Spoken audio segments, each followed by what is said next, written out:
بسم اللہ الرحمن الرحیم رب زدنی علما۔ General knowledge MCQs۔ رب کے معنی پالنے والا کے ہیں۔ یہ لفظ قرآن میں 806 مرتبہ آیا ہے۔ قرآن کی بہت سی آیتیں ہیں جن کا سٹارٹ ربنا لفظ سے جیسے ربنا ظلمنا انفسنا رب ارحمہما کما ربیانی صغیرا ربنا آتنا فی الدنیا حسنۃ۔ اللہ تعالیٰ کو رب لفظ بہت پسند ہے اور یہ قرآن میں 806 مرتبہ آیا ہے۔ قرآن مجید میں الف حرف سب سے زیادہ بار آیا ہے۔ قرآن مجید میں الف حرف 48,872 مرتبہ آیا ہے اور قرآن میں سب سے کم بار زواں ورڈ آیا ہے جو کہ 842 ٹائمز آیا ہے۔ قرآن مجید حضرت عمر رضی اللہ عنہ سورۃ طٰہٰ کی آیت نمبر 14 سے متاثر ہو کر ایمان لائے۔ نمل کے معنی چونٹی، اور ایک سورت کا نام نمل ہے، سورۃ النمل ہے، اس میں چونٹی کا واقعہ ہے۔ آپ کو پتہ ہے کہ حضرت سلیمان علیہ السلام کا گروہ گزر رہا تھا تو ایک چونٹی کے سردار نے کہا کہ اپنے بلوں میں گھس جاؤ کیونکہ سلیمان کا گروہ گزر رہا ہے، کہیں وہ تم لوگ کو رونتا ہوا نہ چلا جائے۔ اور چونٹی پر ریسرچ ہے کہ چونٹیاں اس طرح سے جیسے انسانوں کا رہن سہن ہے ویسے رہتی ہیں۔ انہوں نے ہر چیز کی پارٹیشن بنائی ہوتی ہے اور یہ خزانہ اکٹھا کرنے کے لیے الگ کمرہ بنایا ہوتا ہے اور پورے سال کا پہلے ہی راشن وغیرہ اکٹھا کر لیتی ہیں تاکہ سردی کے موسم میں آ جائے اور ویسے بھی میں کھا سکیں، اور اس کے علاوہ بھی کتار بنا کر چلتی ہیں اور نظم و ضبط کا بھی ان سے سبق ملتا ہے۔ ان کبوت کے معنی مکڑی کے ہیں۔ قرآن مجید میں مکڑی کا ذکر بھی ہے اور مکڑی کے گھر کو سب سے کمزور گھر کیا کہا گیا ہے۔ ہمیں پتہ ہے کہ جو جالا مکڑی بناتی ہے وہ آرام سے ٹوٹ جاتا ہے۔ اس کے علاوہ یہ بھی ریسرچ ہے کہ مکڑی جب کے بچے پیدا ہوتے ہیں تو مکڑی اپنے مطلب اپنے ہسبینڈ کو ختم کر دیتی ہے تاکہ وہ بچوں کو نہ کھا لے، اور جب بچے بڑے ہوتے ہیں وہ اپنی ماں کو مار کے اسے کھا جاتے ہیں، اور اس طرح سے اس سب سے کمزور ریلیشن کے حساب سے بھی مکڑی کا گھر ہے۔ النحل کے معنی شہد کی مکھی کے ہیں۔ اس سورت کا سٹارٹ النحل سے ہوا ہے۔ شہد کی مکھی میں کے بارے میں ذکر ہے قرآن مجید میں کہ شہد کی مکھی جس کے پیٹوں میں سے تمہارے لیے شہد نکلتا ہے جو کہ کھانے میں میٹھا اور شفا ہے۔ اور ویسے بھی مکڑی کو اللہ تعالیٰ نے حکم دیا، شہد کی مکھی کو اللہ تعالیٰ نے حکم دیا کہ وہ اونچی جگہوں پر اپنا گھر بنائے اور وہاں سے شہد پیدا کرے اور لوگوں کو کے لیے جو شفا ہے۔ اور بکرا کے معنی گائے کے ہیں۔ سورۃ البقرہ میں یہ واقعہ ہے کہ ایک آدمی تھا، اس کے پاس ایک آدمی تھا، اس نے اپنے چچا کو قتل کر دیا اور اس کی لاش کسی کے گھر کے سامنے رکھ دی اور پتہ نہیں چل رہا تھا کس نے اسے مارا ہے۔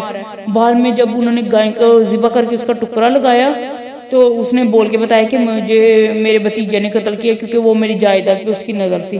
اس کے علاوہ بھی گائے کے بارے میں موسیٰ علیہ السلام کی قوم نے کہا کہ آپ مذاق کر رہے ہیں کہ ہم گائے ذبح کریں، کیونکہ وہ اسے پوجا کرتے تھے، بچڑے کی وہ پوجا کرتے ہوتے تھے گائے کو، جیسے آج ہندو وہ گاؤں ماتا سمجھتے ہیں۔ تو اس لیے انہوں نے جب ذبح کر انہوں نے کہا کیسی ہو گائے، اس کا رنگ کیسا ہو، سوال کرتے گئے اور مشکل میں پھنستے گئے۔ پھر آخر میں انہوں نے ایک زرد رنگ کی گائے ایک لڑکے سے خریدی جو اپنی ماں کی بہت عزت کرتا تھا، بہت ان کی خدمت کرتا تھا، تو وہ گائے کی کھال پوری انہوں نے سونے سے بھر کے دی، پھر وہ خریدی۔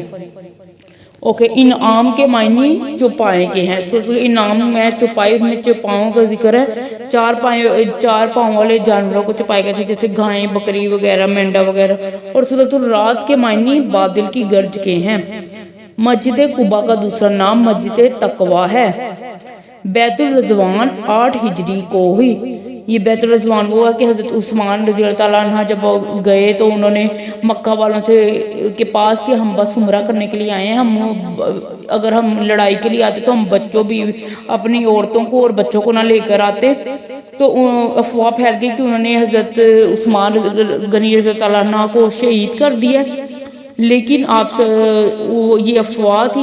اس موقع پر آپ صلی اللہ علیہ وسلم نے کہا کہ میرا ہاتھ عثمان کا ہاتھ ہے، میرے پہ بیعت کرو کہ کون عثمان کا خون کا بدلہ لے گا۔ سب نے بیعت کی، اس بیعت کو بیت الرضوان کہتے ہیں۔ صلح حدیبیہ کو بیت الرضوان بھی کہتے ہیں۔ اس موقع پر صلح حدیبیہ ہوئی کہ مطلب معاہدہ لکھا گیا کہ کوئی اگر مسلمان ہوگا تو اسے واپس کرنا ہوگا، مکہ والوں کا اگر کوئی بھاگ کر آ جائے اسے واپس کرنا ہوگا، اور مسلمان حج نہیں کر سکیں گے، اور پتہ نہیں 6 سال بعد آئیں اور صرف عمرہ کرے بغیر چلے جائیں، اور بھی بہت سے معاہدے کی شرطیں تھیں جس میں سراسر انہوں نے اپنا فائدہ دیکھا، لیکن اللہ تعالیٰ نے ان کے ہی صلح حدیبیہ ہی ان کے لیے بعد میں مصیبت کا باعث بن گئی۔ مسجد ضرار منافقین نے تعمیر کی جسے اللہ تعالیٰ نے گرانے کا حکم دیا۔ مسجد ضرار انہوں نے تعمیر کی تھی کہ ہم آپ صلی اس میں نماز پڑھ لیں گے تو پھر سب لوگ اسے سنت سمجھ کے نماز پڑھیں گے۔ منافقین کی یہ چال تھی، لیکن اللہ تعالیٰ نے آپ صلی اللہ علیہ وسلم کو حکم دیا کہ وہ یہاں پر نماز نہ پڑھے اور اسے گروا دے، اس لیے آپ صلی اللہ علیہ وسلم نے اسے گروا دیا۔ حضرت محمد صلی اللہ علیہ وسلم کے نانا کا نام وہب بن عبد المناف تھا۔ حضرت محمد صلی اللہ علیہ وسلم کے نانا کا نام وہب بن عبد المناف تھا اور دادا کا نام عبد المطلب تھا۔ حضرت محمد صلی اللہ علیہ وسلم کی دادی کا نام فاطمہ تھا۔ حضرت صلی اللہ علیہ وسلم کی نانی کا نام برا تھا اور وہ مدینہ میں رہنے والے تھے، مدینہ کے خاندان کی تھی ان کی نانو۔ حجر اسود کے نصب کرنے کا معاملہ جب ختم النبیین نے بطور ثالث بن کر طے کیا تو آپ کی عمر 35 سال تھی۔ آپ کو معلوم ہے کہ حجر اسود جب نصب کرنا تھا مکہ میں بہت زیادہ وہ خراب ہو گئی ہوئی تھی بلڈنگ، تو انہوں نے پھٹے، کشتی ٹوٹی تھی اس کے پھٹے لے کر تعمیر کیا گیا خانہ کعبہ کو دوبارہ سے، اور جب حجر اسود نصب کرنے کی موقع آیا تو ہر کوئی قبیلہ چاہتا تھا کہ ہم یہ نصب کریں تاکہ ہمیں یہ ایوارڈ ملے کہ ہم نے یہ نصب کیا ہمارے قبیلے نے، اور انہوں نے پھر لڑائی کا خدشہ تھا۔ انہوں نے کہا کہ کل جو آئے گا سب سے پہلے مسجد میں وہ جو فیصلہ کرے گا وہ سب کو منظور ہوگا۔ اگلے دن آپ صلی اللہ علیہ وسلم آئے، آپ صلی اللہ علیہ وسلم نے کہا کہ ایک کپڑا لیں، اس کے اندر حجر اسود کو رکھیں اور سب قبیلے اسے سائیڈوں سے پکڑ کے اوپر لے کر جائیں، اور جب وہ اس کے حجر اسود کے پاس آ گیا یہاں پہ رکھنا تھا تو آپ صلی اللہ علیہ وسلم نے اپنے ہاتھ مبارک سے وہاں پر نصب کر دیا۔ حضرت محمد صلی اللہ علیہ وسلم مکہ کے محلہ سوق اللیل میں پیدا ہوئے۔ مکہ کا محلہ تھا سوق اللیل۔ حضرت محمد صلی اللہ علیہ وسلم اور حضرت خدیجہ رضی اللہ عنہا کا نکاح ابو طالب نے پڑھایا۔ آپ صلی اللہ علیہ وسلم کے چچا تھے حضرت ابو طالب رضی اللہ عنہ، انہوں نے آپ کا نکاح پڑھایا۔ الباری کے معنی پیدا کرنے والا، یہ اللہ تعالیٰ کا نام ہے الباری، اور برہان کے معنی واضح روشن دلیل کے ہیں۔ برہان کا مطلب ہے کہ جب ہم دلیل سے جب بات کرتے ہیں کوئی، ہم برہان قرآن میں بھی ہے کہ انہیں کہیں کہ کوئی روشن دلیل لے ہیں، جیسے یہ معجزے ہیں، یہ بھی ایک برہان ہے کہ یہ روشن دلیلیں ہیں جو نبیوں کے اللہ تعالیٰ نے دی، اور اس کے علاوہ بھی کسی چیز کی وضاحت کے لیے کوئی دلیل ایسی دینا جو کہ اس پہ فٹ بیٹھ گئی اس واقعے پہ، اسے برہان کہتے ہیں۔ سورۃ الواقعہ کو سورۃ الغنی بھی کہتے ہیں۔ سورۃ الواقعہ مغرب کے ٹائم پڑھی جاتی ہے اور سورۃ الواقعہ پڑھنے والا کبھی محتاج نہیں ہوتا، اللہ تعالیٰ اسے رزق دیتا رہتا ہے، اسے سورۃ الغنی بھی کہتے ہیں۔ ویسے بھی ہمیں مغرب کے ٹائم سورۃ الواقعہ پڑھنی چاہیے کیونکہ یہ رزق کے لیے یہ اس وقت، اور ویسے بھی اس میں آخرت کا بہت ذکر ہے۔ اگر ہم اسے ترجمہ سے اچھی طرح سوچ سمجھ کر پڑھیں تو ہمیں بہت سی ہدایت مل جائے گی۔ اسلامی سال کا پہلا ماہ محرم الحرام ہے اور یہ حرمت والے 4 مہینے ہیں۔ محرم الحرام ہے، رجب ہے، رمضان ہے اور ذوالقعدہ ہے، اور انہوں میں لڑائی نہیں کرنی چاہیے۔ سورۃ الفاتحہ 2/3 قرآن ہے۔ سورۃ الفاتحہ 2/3 قرآن ہے۔ قرأت الواجبہ سورۃ الفاتحہ کو کہتے ہیں۔ قرأت الواجبہ کا مطلب ہے کہ یہ نماز میں لازمی ہے کہ سورۃ الفاتحہ پڑھی جائے، اگر سورۃ الفاتحہ نہ پڑھی جائے تو نماز ہی نہیں ہوتی۔ قرآن مجید کی 9 صورتیں شخصیات پر ہیں جن میں 6 پیغمبروں کے نام ہیں، 6 پیغمبروں کے نام ہیں، اور باقی حضرت مریم علیہ السلام کے نام پر ایک ہے، سبا شہر کے وہ نام پر ہے، اور ایسی شخصیت کے نام پر 9 صورتیں ہیں جن میں 6 پیغمبروں کے نام پر ہے، اور باقی بھی شخصیت کے نام پر ہے۔ 2 میں نے بتا دی ہیں، ایک اور ہے۔ قرآن مجید کو 30 پاروں میں حضرت عثمان غنی رضی اللہ عنہ نے تقسیم کیا۔ پہلے قرآن مجید کے کو ویسے بھی پاروں کے حساب سے بھی تقسیم کیا گیا، جز بھی بنائے گئے ہیں۔